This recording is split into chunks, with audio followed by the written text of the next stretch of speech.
सूर्य अपनी गर्मी छोड़ सकता है, चंद्रमा अपनी शीतलता छोड़ सकता है, लेकिन भारतीय जनता पार्टी उत्तम नगर में अपराध को समाप्त करने का संकल्प, यह भारतीय जनता पार्टी का संकल्प है। हम अपराध नहीं होने देंगे, हम दिल्ली को सुरक्षित रखेंगे, उत्तम नगर को सुरक्षित रखेंगे। यहाँ पर दूसरा काम शुरू हो गया था कि नहीं हो गया था? और मुझे बताया गया कि वो भी काम शुरू हो गया था जिसमें वो मकोका में गए हुए।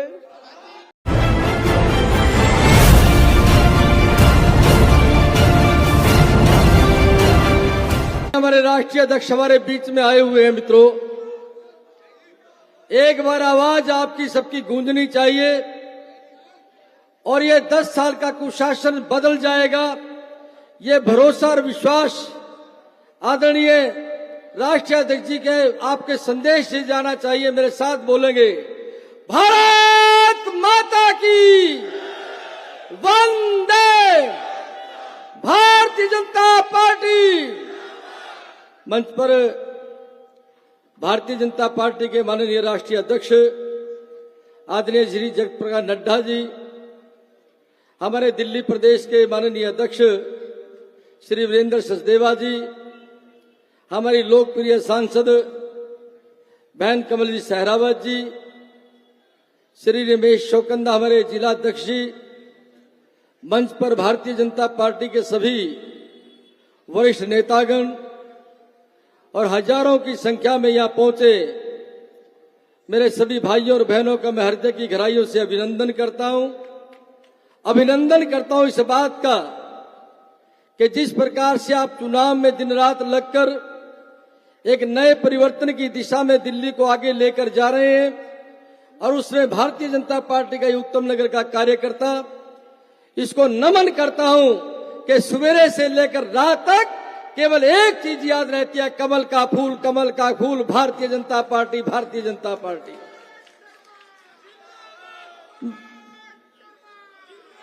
मित्रों, मैं आपको बताना चाहता हूं, ये भारतीय जनता पार्टी वो पार्टी है कि 1993 में जिस समय भारतीय जनता पार्टी की सरकार बनी, उस सरकार से पहले ये अन्नपूर्ण कॉलोनी जितनी भी है, इनमें ना खड़ंजा लग सकता था, ना बिजली का कोई खंभा लग सकता था, पानी के निकास के लिए कोई नाली नहीं बन सकती थी। और ये सारा का सारा जो क्षेत्र था, इसमें स्कूल चलने वाले टेंट में स्कूल चलते थे। आपने 1993 में भारतीय जनता पार्टी पर भरोसा किया और दिल्ली के अंदर भारतीय जनता पार्टी की सरकार बनी। मैं आदरणीय अध्यक्ष जी का अभिनंदन करता हूं कि किस प्रकार से 93 से लेकर 98 तक की सरकार ने आज उत्तम नगर में जो टीन वाला स्कूल है, वो टीन वाला स्कूल टेंट में जो चलता था, ये 93 से 98 तक की सरकार है जिसमें आपके बच्चे बैठकर पढ़ते हैं। ये किसी की देन है तो कमल के फूल की देन है, भारतीय जनता पार्टी की देन है। दूसरी बात मित्रों मैं कहना चाहता हूं, ये अन्नपूर्ण कॉलोनियों को विकसित करने का जो काम है, ये भारतीय जनता पार्टी के शासनकाल में हुआ। औद्योगिक नीति को लेकर जब सुप्रीम कोर्ट का आदेश आया कि दिल्ली के अंदर औद्योगिक क्षेत्र नहीं रहेंगे, तो उसमें भारतीय जनता पार्टी का यह संकल्प था कि कोई भी उद्योगपति दिल्ली को छोड़कर नहीं जाएगा। हमने रात को बैंक को खुलवाया, डाक खानों को खुलवाया और लगातार हमने नरेला, बवाना, मंडोली के अंदर ये भारतीय जनता पार्टी ने उद्योगपतियों को उद्योग के माध्यम से अगर रखने का किसी ने काम किया, ये दूसरा किसी का काम नहीं था, ये कमल के फूल की सरकार का था, भारतीय जनता पार्टी का था। लेकिन 15 साल का वो शासन आया जिसमें पानी का समझौता उस समय के माननीय मुख्यमंत्री श्री मदन लाल खुराना जी ने 4 सरकारों के साथ मिलकर समझौता किया। मध्य प्रदेश की उत्तर प्रदेश की सरकार, उसमें उत्तराखंड अलग नहीं था, हिमाचल की सरकार, हरियाणा की सरकार, जो आदमी ये कह रहा मैं मुफ्त का पानी दे दूंगा, यह मुफ्त का पानी उसका नहीं, यह 1995 की सरकार में जो समझौता किया गया था, वो समझौता के तहत आपके घर में जो पीने का पानी आ रहा है, ये झाड़ू की सरकार का नहीं, ये 93 से 98 की भारतीय जनता पार्टी का सरकार का फैसला है। और इसलिए मित्रों, आपने 20 साल एक व्यक्ति के ऊपर भरोसा किया, 10 साल से आपने एक व्यक्ति के ऊपर समझौता किया, 10 साल के अंदर क्या किया? आज माननीय राष्ट्रीय अध्यक्ष जी हमारे बीच में आए हैं। इस सनी चौक पर वो कैसे पहुंचेंगे, उनके लिए एक रास्ता बनाने का प्रयास किया गया ताकि उनकी गाड़ी यहां तक पहुंच जाए। चारों तरफ से रास्ते खुदे हुए हैं, कहीं से कोई व्यक्ति निकल नहीं सकता। एक माननीय राष्ट्रीय अध्यक्ष जी बैठे हैं, जिनके नेतृत्व में अगर हाईवे पर चढ़ जाओ आप तो 2.5 घंटे के अंदर जयपुर पहुंच सकते हो, बालाजी महाराज पहुंच सकते हो, सालासर जी महाराज पहुंच सकते हो, मेहंदीपुर बालाजी महाराज पहुंच सकते हो। लेकिन सनी बाजार चौक से आपको 1 घंटा से पहले आप नजरगढ़ रोड पर नहीं पहुंच सकते। पानी का निकास नहीं, सीवर की व्यवस्था नहीं। और ये पवन शर्मा जो आपके सामने खड़ा है मित्रों, आपने 49 दिन की सरकार का मौका दिया, 11 महीने आपने विधायक बनाकर मुझे रखा, और ये पवन शर्मा आपके सामने टन ठोकर कहता है मैंने 96 किलोमीटर की सड़कें और गलियां बनाने का किसी ने काम किया तो इस पवन शर्मा ने किया, भारतीय जनता पार्टी के शासनकाल में किया। पानी के निकास के लिए मैंने योजनाएं बनाई। आज पानी 5वीं मंजिल पर पहुंचाने का काम, अगर उस पानी को बढ़ोतरी में किसी ने बदलने का काम किया तो इस पवन शर्मा ने किया, जो भारतीय जनता पार्टी ने मेरे ऊपर भरोसा किया। और इसलिए मित्रों मैं कह सकता हूं, दिल्ली देश की राजधानी है। उत्तम नगर का स्कूल जो टीन में चलता था, आज सारे के सारे दिल्ली में जो यहां का कहते हैं मैंने मुख्यमंत्री बनने के बाद दिल्ली को बदल दिया। इस 11 महीने में दिल्ली की सबसे सुंदर लैब अगर किसी स्कूल में बनाई तो इस पवन शर्मा ने यहां दिल्ली के अंदर इस टीन वाले स्कूल में बनाई। दूसरी बात कहना चाहता हूं, 20 साल के कार्यकाल में एक नया स्कूल बना नहीं, 10 साल के कार्यकाल में कोई एक नया स्कूल बना नहीं।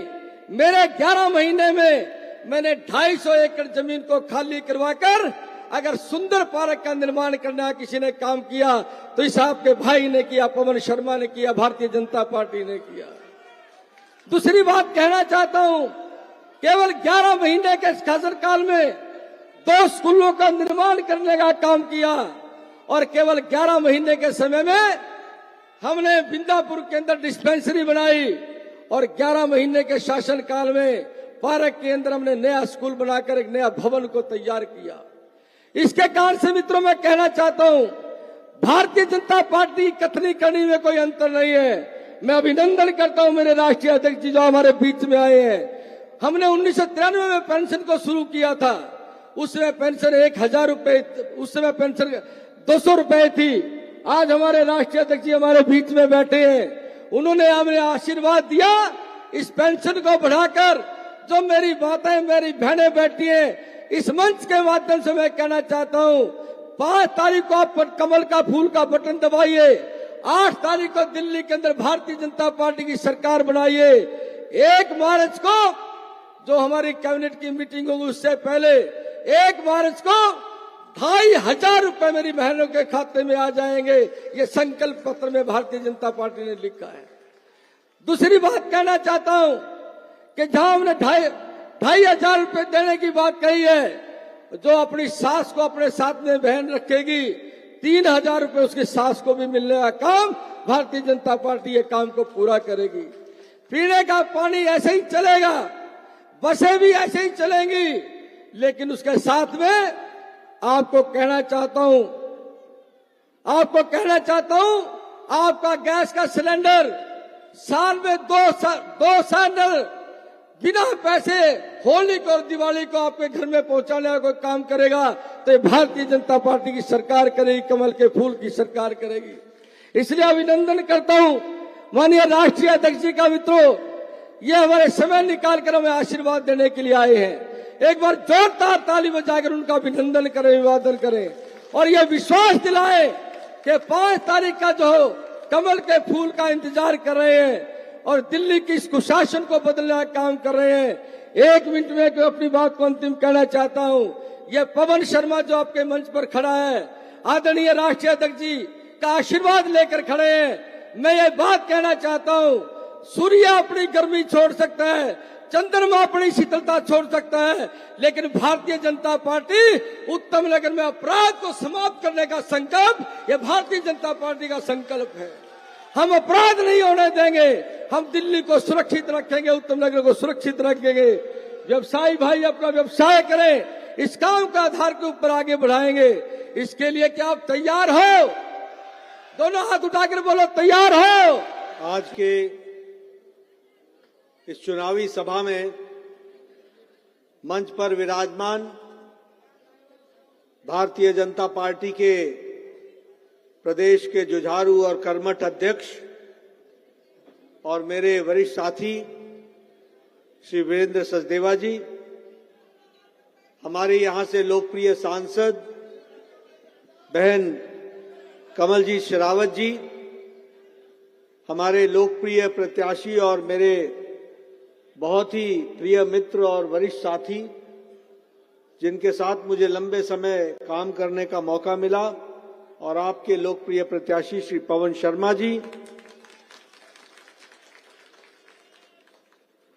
हमारे जिला के अध्यक्ष श्री रमेश जी, सम्मानित मंच पर विराजमान सभी पार्टी के पदाधिकारीगण और इतनी बड़ी संख्या में आए हुए देवी और सज्जनों, मीडिया के मेरे साथी, प्रिंट मीडिया और इलेक्ट्रॉनिक मीडिया के मेरे साथी, मैं इसे अपना सौभाग्य भी मानता हूं और खुशी भी इजहार करता हूं कि मुझे आज चुनावी सभा में उत्तम नगर में आने का सौभाग्य मिला है और यहां जो विराजमान दुर्गा माता का मंदिर है उसको प्रणाम करके मैं अपनी बात को प्रारंभ करता हूं। मित्रों, जो मैं जोश देख रहा हूं आप में, जो मैं उमंग देख रहा हूं आप में, जो मैं उत्साह देख रहा हूं, वह इस बात को मुझे आश्वस्त कर रहा है कि आपने पवन शर्मा जी को और कमल खिलाने का निर्णय ले लिया है।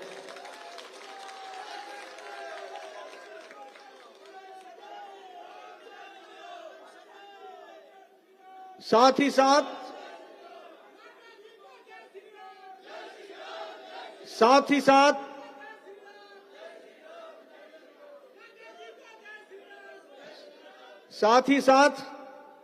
आपने ये जो आम आदमी पार्टी है जिसे आपदा के नाम से जाना जाता है,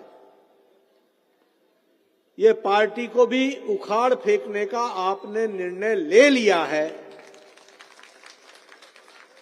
और उससे मुक्ति पाने के स्वर मैं यहां पर देख रहा हूं। मित्रों, पिछले 10 सालों में आम आदमी पार्टी ने जिस तरीके से भ्रष्टाचार किया, जिस तरीके से दिल्ली को तकलीफ में डाला, मैं ये कह सकता हूं कि इस आपदा सरकार ने भ्रष्टाचार के सारे रिकॉर्ड तोड़ दिए। कोई ऐसी भ्रष्टाचारी सरकार मैंने नहीं देखी। और सबसे बड़ी विडंबना और सबसे बड़ा दुख वो इस बात का है कि जो भ्रष्टाचार से लड़ते हुए सरकार में आया था, उसी ने भ्रष्टाचार के सारे रिकॉर्ड तोड़ दिए। ये हमको देखने को मिला।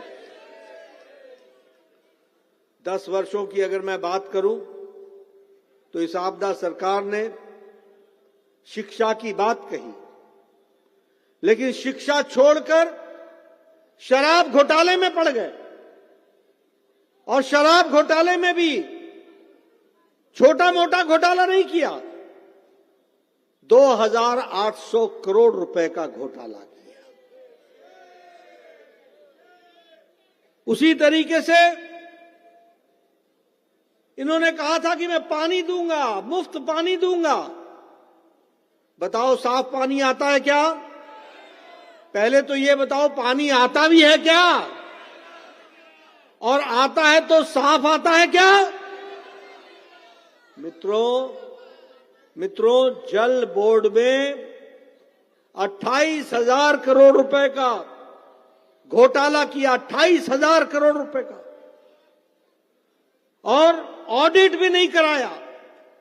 यानी चोरी तो की, सीना चोरी भी की, और टैंक माफियाओं को, टैंकरों के माफियाओं के हाथ पर दिल्ली की जनता को छोड़ दिया। ये हम सबको देखने को मिला है। यहां मैं ये भी बताना चाहता हूं, बतौर स्वास्थ्य मंत्री, इन्होंने बहुत बड़ा हल्ला डाला, मोहल्ला क्लिनिक, मोहल्ला क्लिनिक, मोहल्ला क्लिनिक। मोहल्ला क्लिनिक में बतौर स्वास्थ्य मंत्री बोल रहा हूं, 65,000 करोड़ रुपए का जाली टेस्ट का घोटाला कर डाला, जाली टेस्ट का। बोलो, गरीब आदमियों के पेट पर लात मारी कि नहीं मारी? उनके हक को छीनने का प्रयास किया कि नहीं किया? दवाई का घोटाला किया, 300 करोड़ रुपए का। छोटा मोटा घोटाला करता ही नहीं, छोटा मोटा घोटाला करता ही नहीं। 300 करोड़ रुपए का दवाई घोटाला, नकली दवाई गरीबों को खिलाई। ठीक बोला आपने, तभी तो आपदा आई। मित्रों, ये स्कूल की बात करते हैं, क्लासरूम की बात करते हैं। आपको जानकर के आश्चर्य होगा कि 1,300 करोड़ रुपए का, 1,300 करोड़ रुपए का क्लासरूम का घोटाला कर दिया। क्लासरूम का घोटाला। ये जो ढोल पीटते हैं ना कि दुनिया में हमारे बारे में, स्कूल के बारे में कहा जा रहा है, ये दुनिया स्कूल के बारे में कहा जा रहा है, ये क्लासरूम का घोटाला भी, वह भी छोटा मोटा नहीं करते। 1,300 करोड़ रुपए का क्लासरूम का घोटाला कर दिया। उसी तरीके से पैनिक बटन आजकल खुद पैनिक बटन दबा रहा है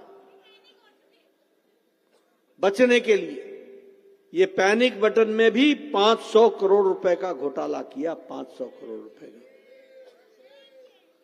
राशन कार्ड में 5,400 करोड़ रुपए का घोटाला किया, और बस की खरीदी में 4,500 करोड़ रुपए का घोटाला किया। कोई कुछ छोड़ा ही नहीं, सब जगह घोटाले पे घोटाला। कहता था मैं हर गली में सीसीटीवी लगाऊंगा, कहता था कि नहीं कहता था? लग गया क्या? लगा क्या? सीसीटीवी में भी 571 करोड़ रुपए का घोटाला किया। वक्फ बोर्ड में भी, वक्फ बोर्ड को भी नहीं छोड़ा। बनता है मुस्लिम भाइयों का बहुत चहेता, उनको भी नहीं छोड़ा। 100 करोड़ रुपए का घोटाला कर दिया। और बाकी तो छोड़िए, इसने हर तरीके से आपकी जेब डाक के ऊपर जेब काटने में भी कोई कसर नहीं छोड़ी। कोई घर नहीं छोड़ा, कोई व्यवसाय को नहीं छोड़ा, कोई नौजवानों को नहीं छोड़ा, कोई बुजुर्गों को नहीं छोड़ा, कोई महिलाओं को नहीं छोड़ा। सबको नुकसान पहुंचाने का काम इस आपदा की पार्टी अरविंद केजरीवाल ने किया। ये हमको आज चुनाव के समय में ध्यान देना चाहिए। और मैं तो एक बात और कहता हूं कि झूठ बोलने वाला कोई नेता राष्ट्रीय स्तर पर अगर उसका कोई कंपटीशन हो, तो उस कंपटीशन में अगर कोई फर्स्ट आएगा तो वह केजरीवाल आएगा।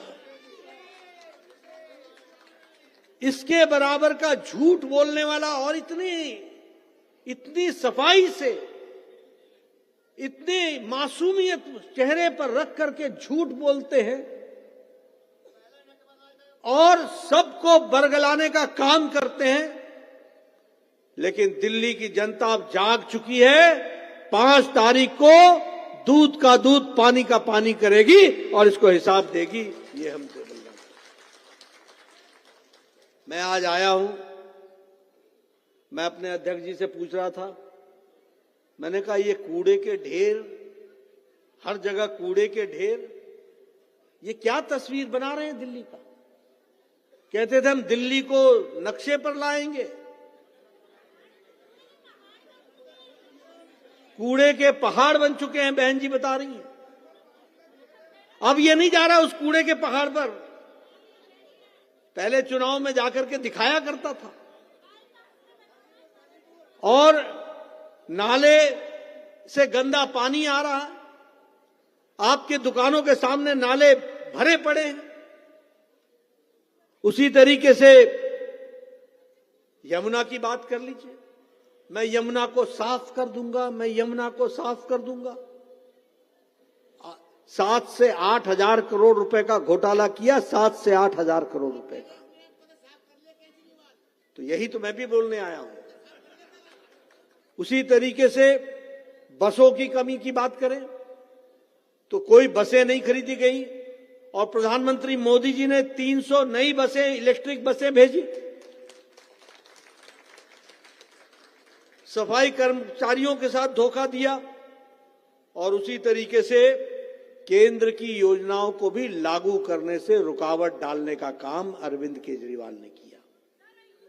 मैं यहां यह भी बताना चाहता हूं कि आज आप सब लोगों को कितनी तकलीफ होती है। हमारे ऑटो रिक्शा ड्राइवर है बेचारे, ई रिक्शा वाले हैं, इस टूटी फूटी सड़कों पर जब उनका ऑटो चलता है तो वो क्या कमाते होंगे और क्या उनका खर्च होता होगा, कितनी टूट फूट होती हो। गंदी नालियों के बीच से आप सबको जीना पड़ रहा है, जिस तरीके की परिस्थिति है। क्या ये परिस्थिति बदलनी नहीं चाहिए? जरा पीछे से आवाज आनी चाहिए, बदलनी चाहिए कि नहीं? और हाथ उठा के बोलिए, बदलनी चाहिए कि नहीं? अगर बदलनी है तो उत्तम नगर को 5 तारीख को हमारे पवन शर्मा को जिताकर कमल के निशान पर मुहर लगाना होगा।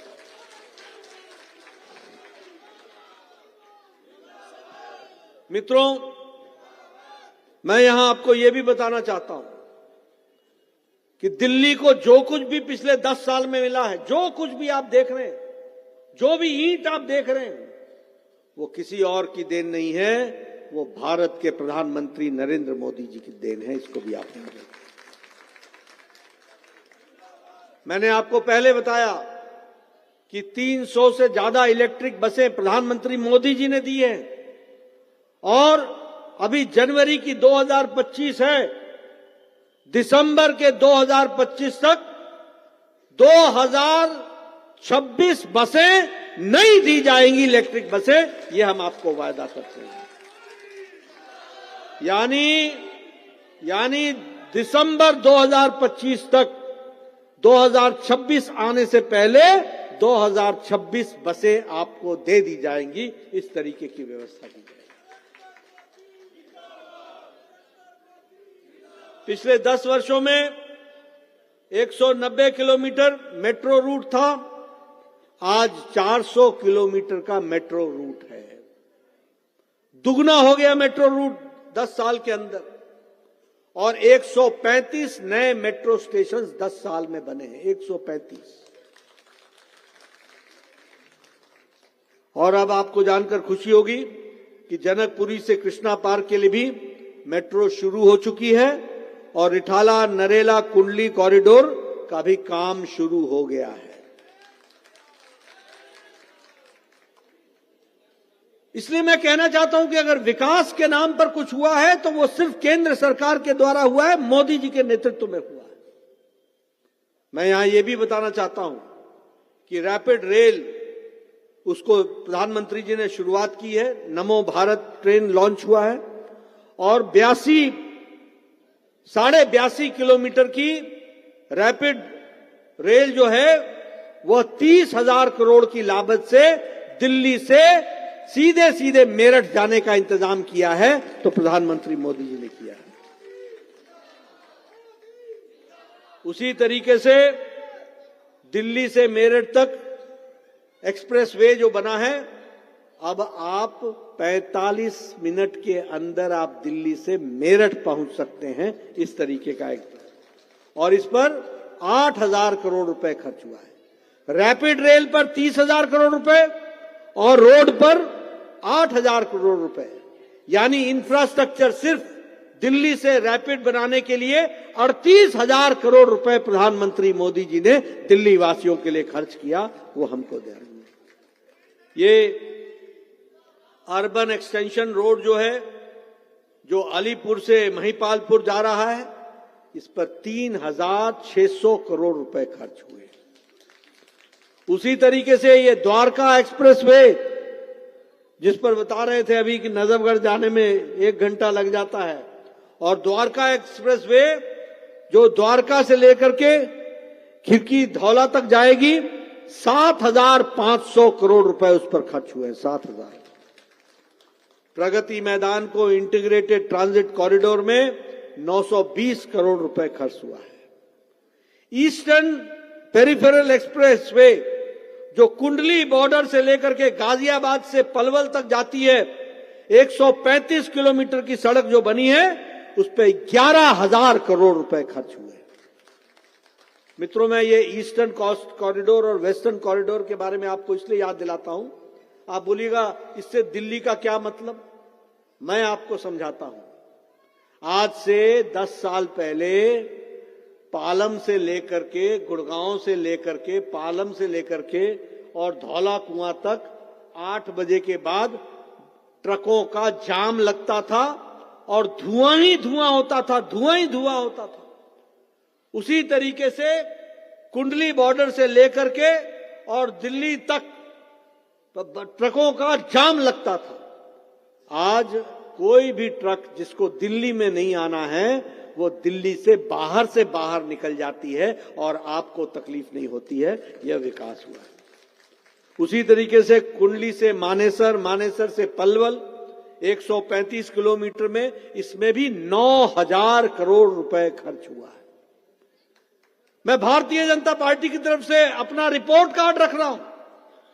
आपने अगर कमल जी शेरावत को चुनाव जिता करके भेजा, आपने पहले प्रवेश वर्मा को चुनाव जिता करके भेजा, तो हमने आपके लिए करोड़ों करोड़ की स्कीम ला करके दिल्ली के विकास में अपने आप को जोड़ा।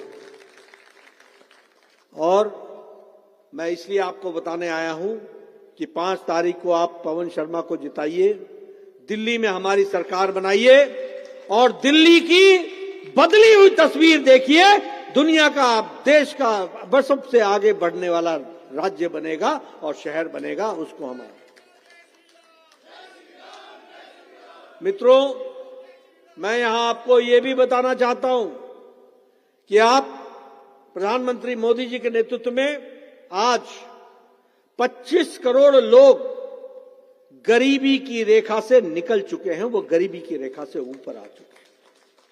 और ये मैं नहीं कह रहा हूं, ये आईएमएफ कह रहा है, ये वर्ल्ड बैंक ये आईएमएफ कह रहा है, ये नीति आयोग कह रहा है। 25 करोड़ लोग, 80 करोड़ की जनता को 5 किलो गेहूं, 5 किलो चावल, 1 किलो दाल, ये देने का काम किसी ने किया है तो नरेंद्र मोदी जी ने किया है। और दिल्ली में 72 लाख लोगों को प्रधानमंत्री अन्न योजना में दिया है। और उसी तरीके से आवास योजना में एक तरफ केजरीवाल शीश महल बना रहा है और एक तरफ मोदी जी 4 करोड़ लोगों को पक्का घर देकर के प्रधानमंत्री आवास योजना में उनको, और 30,000 मकान दिल्ली में बनाए गए। और जब मैं शीश महल की बात करूं तो ये केजरीवाल का शीश महल 52 करोड़ में बना। एक तरफ 4 करोड़ लोगों को मकान देते हैं, हजार करोड़ रुपए खर्च करके प्रधानमंत्री मोदी जी गरीब लोगों को 30,000 मकान यहां दे देते हैं, जहां झुग्गी वहां मकान। इस काम को हम पूरा करते हैं। वहीं शीश महल में 52 करोड़ का खर्च होता है। 5 करोड़ के तो पर्दे लगते हैं, 10 करोड़ का डेकोरेशन होता है और 1.15 करोड़ का मार्बल लगता है और 9 लाख रुपए के फ्रिज आते हैं। आप बताइए, ऐसे नेताओं को आगे आने दोगे क्या? आने दोगे क्या? इनको 5 तारीख को सबक सिखाओगे कि नहीं सिखाओगे? जाइए घर घर जाकर के बताइए, गांव घर घर में, मोहल्ले मोहल्ले में बताइए सबको कि किस तरीके से ये काम कर रहे हैं। आपने देखा होगा प्रधानमंत्री जी ने 11 करोड़ से ज्यादा इज्जत घर बनाए हैं। बहनों को इज्जत देने के लिए इज्जत घर, टॉयलेट्स बनाए। और इसने अपने शीश महल में क्या किया आपको पता ही है। आप देखिए किस तरीके का काम कर रहे हैं। अभी जल जीवन मिशन की मैं बात करना चाहूंगा। जल जीवन मिशन में हम 11 करोड़ लोगों को हर घर नल, हर घर जल मोदी जी पहुंचा रहे हैं। 11 करोड़। और वहीं दिल्ली में ये टैंकर के माफियाओं के सामने आपको छोड़ दिया है, उनके उस पर रहम पर छोड़ दिया है। ऐसे इस तरीके का काम कर रहे हैं। पानी नहीं आता है तो गंदा पानी आता है। और इसके कारण से मैं सिर्फ आपको बतौर स्वास्थ्य मंत्री बता रहा हूं, 2022-23 में 15,152 डायरिया के केसेस हुए। 2023-24 में 20,000 केसेस हुए सिर्फ गंदा पानी पीने के लिए, और जॉन्डिस के केसेस हुए। बताइए, आपके स्वास्थ्य के साथ खिलवाड़ हो रहा है कि नहीं हो रहा है? ऐसी सरकार को रहने देना है क्या? उसी तरीके से अभी आयुष्मान भारत में हम लगभग 15 करोड़ परिवार को, और लगभग पहले 55 करोड़ और अब 61 करोड़ लोगों को हम 5 लाख रुपए का हेल्थ कवर दे रहे हैं। 5 लाख रुपए का सालाना। लेकिन इस केजरीवाल ने आपको इससे वंचित रखा, और इससे वंचित ही नहीं रखा, दिल्ली के 51 लाख लोग जो आयुष्मान भारत में आते, जिनको 5 लाख रुपए का हेल्थ कवर मिलता, उनको इसने वंचित रखा है। आपको आयुष्मान भारत का सुविधा नहीं लेने दी है। मैं आपको विश्वास दिलाता हूं, 5 तारीख को सरकार बदल देना, पहली कैबिनेट में आयुष्मान भारत लागू करेंगे। और मोदी जी का 5 लाख रुपए आपको आएगा, और दिल्ली की सरकार हमारी होगी, 5 लाख रुपए हम दिल्ली सरकार से भी आपको देंगे, 10 लाख रुपए हम आपको देंगे। उसी तरीके से मैं यहां पर आपको यह भी बताना चाहता हूं, मित्रों, मैं यहां यह भी बताता हूं, आजकल ये आम आदमी पार्टी, ये झूठ बोलने वाली आपदा पार्टी, ये दुनिया में सबसे बड़ा इनाम लेने वाली झूठ बोलने वाली पार्टी, ये प्रचार कर रही है कि बीजेपी आ जाएगी तो तुम्हारा ये रुक जाएगा, तुम्हारा वो रुक जाएगा, तुम्हारा ये रुक जाएगा। मैं आपको बताना चाहता हूं, बीजेपी सरकार आएगी, सारी जन कल्याण की जो नीतियां हैं, जो चल रही हैं, वो चलती रहेंगी, उससे और आगे बढ़ेंगे। उसको हम आपको बता रहे हैं। कभी बोलते हैं तुम्हारा पानी रोक दिया जाएगा, कभी बोलते हैं कि तुम्हारी बिजली मुफ्त जो मिलती है वो रुक जाएगी। सारी जन कल्याण की नीतियां वो चलती रहेंगी, लेकिन उसके साथ साथ महिलाओं को 2500 रुपए महीने का मिलेगा। इसकी भी हम महिला समृद्धि योजना में प्रति माह मिलेगा, इसकी हम व्यवस्था करेंगे। हम 500 रुपए का गैस का सिलेंडर देंगे, और साथ में हम होली और दिवाली में मुफ्त सिलेंडर देंगे, उसकी भी हम व्यवस्था करेंगे। मित्रों, ये केजरीवाल का घोषणा जो है आपको मालूम है, पंजाब में बोलो मिला, महिलाओं को, बहनों को मिला कुछ? पंजाब में मिला? और दिल्ली में भी आपके साथ धोखा किया है कि नहीं किया है?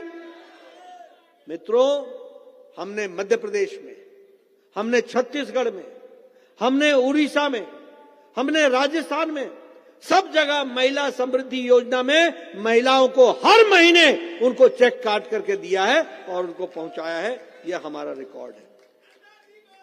और इसी तरीके से मैंने आपको पहले बताया कि 10 लाख रुपए का आयुष्मान कार्ड बनेगा और 70 साल से ऊपर के बुजुर्ग किसी भी परिवार में होंगे, किसी भी आमदनी के होंगे, अमीर होंगे या गरीब होंगे, सबको 5 लाख रुपए का हेल्थ कवर मिलेगा और और ये तय जिंदगी मिलेगा। जब तक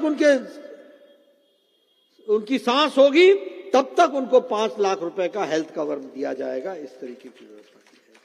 मित्रों, हम जिनकी उम्र 60 साल से 70 साल के बीच में है, उनको हम 2500 का पेंशन देंगे, 2000 से बढ़ा करके 2500 देंगे। और जिनकी उम्र 70 से ऊपर है उनको 3000 रुपए का पेंशन देंगे। उसी तरीके से हर झुग्गी झोपड़ी में हम अटल कैंटीन चलाएंगे और 5 रुपए में भरपूर भोजन, स्वादिष्ट भोजन और पौष्टिक भोजन उनको खिलाएंगे अटल कैंटीन के नाम पर। ये केजरीवाल बोलता है स्कूल बंद हो जाएंगे, स्कूल बंद हो जाएंगे। अरे हम वो पार्टी हैं और हम वो सरकारें चलाते हैं जहां केजी से पीजी तक दिल्ली में मुफ्त शिक्षा देंगे और उस तरीके की हम व्यवस्था करेंगे। उसी तरीके से जो कॉम्पिटिटिव का इम्तिहान देगा उसको 15,000 रुपए हम सालाना देंगे ताकि वो कॉम्पिटिटिव एग्जाम दे सके। और जो हमारे पॉलिटेक्निक के, आईटीआई के जो विद्यार्थी हैं और स्किल सेंटर में विद्यार्थी हैं, उनको महीने का 1,000 रुपए का स्टाइपेंड देंगे, 1,000 रुपए का स्टाइपेंड देंगे। उसी तरीके से हम सारे वायदों के साथ साथ एक बात आपको बताना चाहता हूं कि मोदी की गारंटी पूरी होने की गारंटी है। और इसलिए मैं आपसे उत्तम नगर में निवेदन करने आया हूं। आप बताइए, पवन शर्मा ने आपके लिए 93 से 98 तक काम किया था कि नहीं किया था? बोलो, यहां पर इसने सारी व्यवस्थाएं खड़ी की थी कि नहीं की थी? झुग्गी झोपड़ी में पानी पहुंचाया था कि नहीं पहुंचाया था? झुग्गी झोपड़ी में बिजली पहुंचाई थी कि नहीं पहुंचाई थी? नालियों का निकास की व्यवस्था की थी कि नहीं की थी? उसके बाद सारे का सारा काम रुक गया कि नहीं रुक गया? और यहां पर दूसरा काम शुरू हो गया था कि नहीं हो गया था?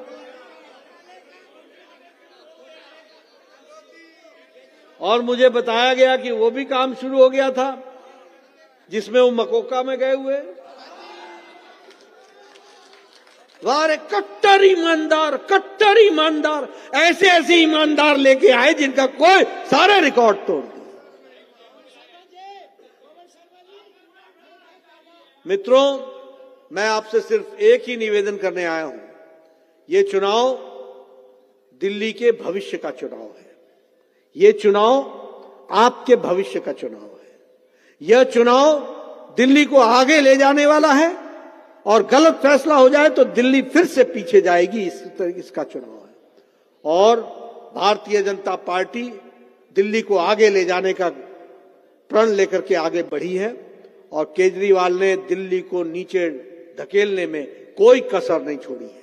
इसलिए आपसे मैं निवेदन करने आया हूं। चुनाव में आपका ज्यादा समय नहीं लूंगा। आप सब लोग बड़ी देर से मेरा इंतजार कर रहे थे और आपने बड़े शांतिपूर्वक मेरा भाषण सुना। मैं आपसे यही निवेदन करने आया हूं कि 5 तारीख को कमल के निशान पर बटन दबाना और पवन शर्मा को जिताना, दिल्ली में सरकार बनाना और दिल्ली का भविष्य संभालना। बोलो, करोगे ना? करेंगे ना? दोनों हाथ उठा के बोलिए, करेंगे ना? बहुत बहुत धन्यवाद।